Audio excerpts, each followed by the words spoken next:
Продление Путина на новый срок уже не за горами. До дня X всего 14 недель. Хотя главный кандидат как воды в рот набрал, и оппоненты пока не выдвигаются, система не дремлет. Она вовсю готовится к процедуре, которая вряд ли пройдет гладко. Мы видим, как они пытаются скрытно выдвинуться, не очень-то уверенно они себя чувствуют, это видно по многим причинам. И казалось бы, а почему? Всем же ясно, кто должен вскоре произнести инаугурационную речь. Но дело в том, что до инаугурации еще надо добраться. На пути к ней все еще стоит, пусть и формальная, на первый взгляд, но и электоральная процедура. И система отлично понимает, что не так-то уж и важны объявленные результаты. В принципе, заранее всем известно, что объявят. Важно то, как эта процедура проходит и что там реально на ней произойдет. А также важны последствия после оглашения этих результатов. Мы уже подробно рассказывали про референдум в Чили и кампанию «Нет», которая лишила власти Пиночета. Могло показаться, что это какой-то уникальный случай, но это не так. История знает не один и не два примера, когда, казалось бы, предсказуемые электоральные мероприятия получили неожиданную развязку. Сегодня поговорим о таком явлении, как опрокидывающие выборы.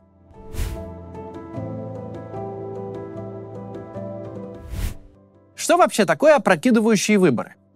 Так политологи называют те выборы, на которые идет авторитарный режим, чтобы заручиться большей поддержкой граждан, но которые в итоге приводят к поражению режима и открывают дорогу к дальнейшей либерализации страны. Проще говоря, это те же выборы, которые, казалось бы, проходили в стране уже не раз и не два, в силу различных обстоятельств, однако в этот раз они заканчиваются свержением автократа. И хотя это явление, по мнению ученых, довольно редкое, многие наверняка помнят, например, оранжевую революцию в Украине 2004 года. Тогда случились массовые протесты после объявления результатов президентских выборов. Эти протесты привели к третьему туру, а в итоге к приходу к власти оппозиционного кандидата. Подобных примеров в истории наберется где-то с десяток. Но в этом видео я расскажу лишь про два. Мы поговорим об опрокидывающих выборах в странах, где оппозиция имела опыт полного или частичного бойкота предыдущего электорального цикла, как у нас.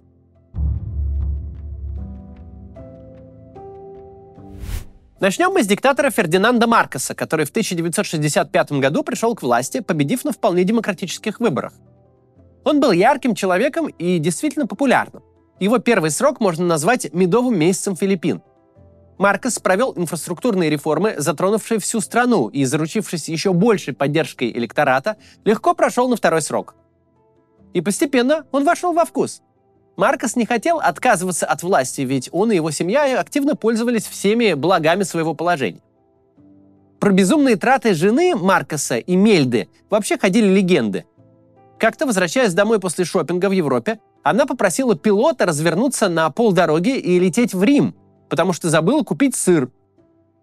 Имельда обожала туфли, скупала их тысячами, активно приобретала небоскребы на Манхэттене и даже подумывала прикупить Empire State Building, но решила, что здание слишком уж пафосное. И пока Имельда всем этим наслаждалась и переделывала целый город Сарат для свадьбы дочери, все остальные филиппинцы жили при военном положении, которое Маркос ввел в 1972 году, чтобы не отдавать власть. По закону он был обязан. Конституция ограничивала президента 2 сроками по 4 года.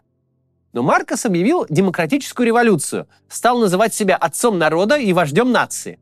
Он изменил Конституцию, поменяв форму правления с президентской республики на парламентскую. А раз у нас новая форма правления, значит и сроки все обнуляются. Логично же. К слову, президентский срок при этом увеличивается с 4 до 6 лет. Маркос остался во главе страны на время так называемого переходного периода, до следующих выборов. По его словам, возвращение к нормальности должно было быть осознанным и взвешенным. Другими словами, военное положение могло продлиться сколь угодно долго. А пока военные патрулировали улицы, арестовывали и избивали всех, кто казался им подозрительным. Критики власти исчезали один за другим, временно или навсегда. Одним из таких критиков был бывший сенатор, в прошлом журналист Бенинго Акино. После введения военного положения его арестовали одним из первых. Он был главной угрозой власти Маркоса. Роль лидера оппозиции во время заключения Бенинго Акино взяла на себя его жена, домохозяйка по имени Курасон. Загнав страну в долги, в 1980 году, через 8 лет после объявления военного положения, Маркос решил, что пора вернуться на международную арену. Ему удалось сформировать правительство, подчиненное ему, и на 1981 год были назначены президентские выборы. В качестве жеста доброй воли Маркос выпустил своего главного оппонента Акино из тюрьмы и разрешил ему с семьей выехать в Соединенные Штаты на лечение. Лидеру оппозиции требовалась операция на сердце. И вот выборы. На них Маркос одержал триумфальную победу, получив 88% голосов. А почему? Потому что оппозиция бойкотировала процедуру. Они не верили, что выборы пройдут честно. В 1983 году оппозиционер Акино решил вернуться домой из изгнания. Он знал, что по возвращению его могла ждать не только тюрьма, но и смертная казнь.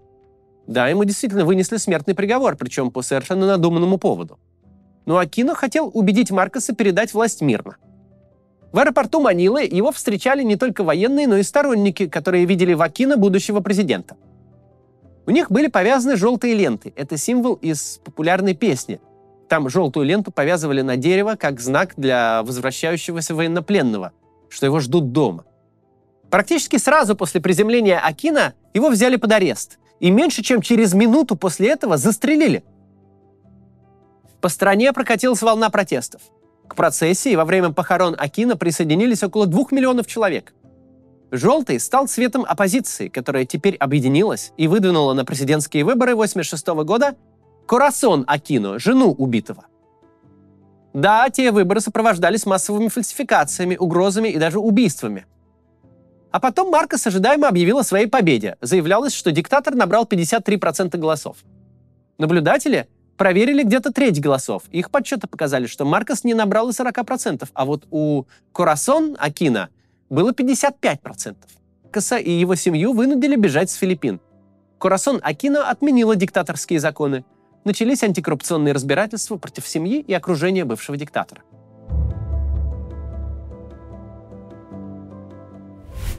Кто-то скажет, что к нам это совершенно неприменимо, потому что Филиппины — это далеко и на нас вообще не похоже. Так можно сказать про любой исторический пример. Понятное дело, что ничего в точности не повторится.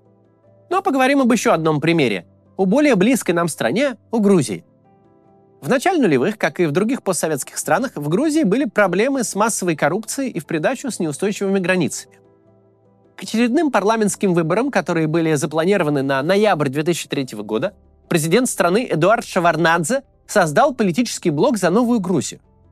Победа на выборах должна была обеспечить ему спокойное переизбрание на грядущем президентском голосовании и дальнейшую передачу власти избранному им преемнику.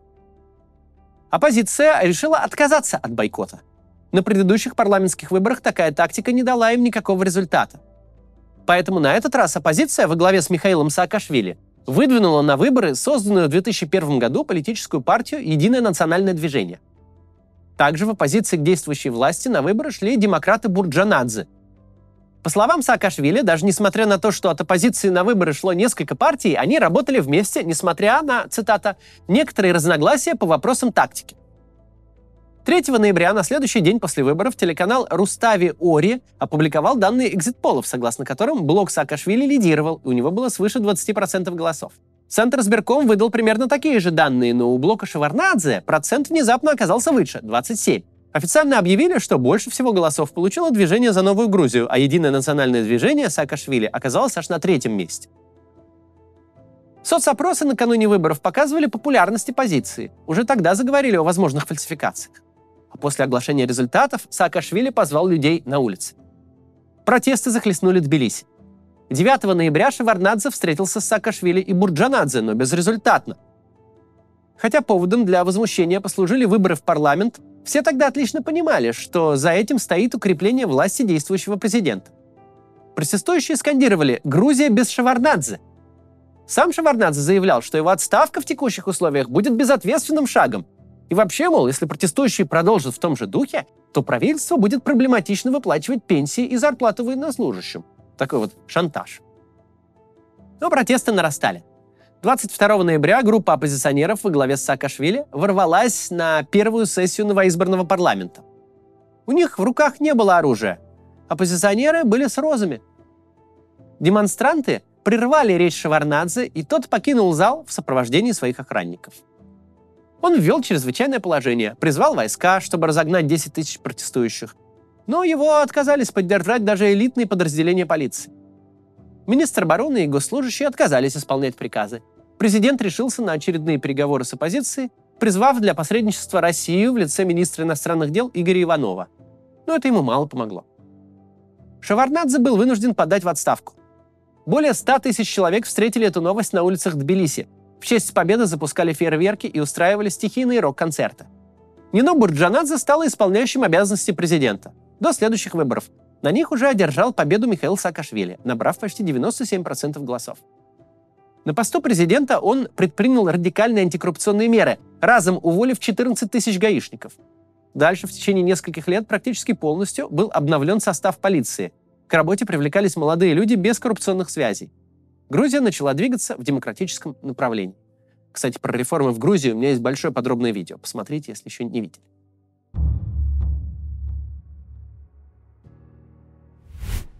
Удачных примеров опрокидывающих выборов было больше, чем неудачных. Кроме Украины, Грузии и Филиппин, победой над автократиями через электоральные мероприятия могут похвастаться Чили в 88-м, Польша в 89-м, Югославия в 2000-м. Если диктатора не свергают насильственным путем и не убивают, а он соглашается сдать полномочия после провальных выборов, неважно, сам или под давлением недовольных элит или народа, то в таком случае можно ожидать, что общество пойдет по пути демократизации. Это хороший шанс избежать более болезненных сценариев, которые хорошо известны историкам. Конечно, нередко бывает, что медовые демократические годы заканчиваются, и страну снова склонят к диктатуре. Например, на Филиппинах на выборах президента в прошлом году победил сын свергнутого диктатора, Фердинанд Маркос-младший. При этом нельзя сказать, что он отстранился от семьи и прошлого. Напротив, он неоднократно называл своего отца политическим гением. А в Грузии правящая партия недавно пыталась протолкнуть свой закон об иностранных агентах, что привело к массовым протестам. Но это не значит, что у нас нет шанса на перемены. Да, это шанс, без каких-либо гарантий. Но мы можем им воспользоваться. Это получилось у граждан Украины. Получилось бы и в Беларуси, если бы Путин не помог соседу-диктатору удержать власть. Опрокидывающие выборы — это лом, которым мы можем выломать ржавеющую дверь системы. Потом нам придется взять в руки другие инструменты и построить новую страну таким образом, чтобы она стала несъедобна для будущих автократов, если таковые объявятся. Но сейчас важно держать в голове, что дело совсем не в результатах так называемых выборов, точно уж не в тех, которые объявят. Дело в том, сможет ли оппозиция перевернуть ситуацию в свою пользу. Хватит ли у нас воли к переменам, чтобы объединиться и отложить разногласия до лучших времен? Хватит ли сил, чтобы показать согражданам, элитам и всему миру, что никакой поддержки у Путина нет? Сделать так, чтобы все это понимали. Зависит от нас. До завтра. Приглашаем вас на театрализованное представление Максима Каца. Закулисная жизнь канала, запись ежедневного ролика, общение с залом. Тель-Авив, Франкфурт, Цюрих, Париж, Рига, Таллин, Милан, Барселона, Варшава, Лиссабон, Вильнюс, Хельсинки. Билеты на сайте maximkatz.com.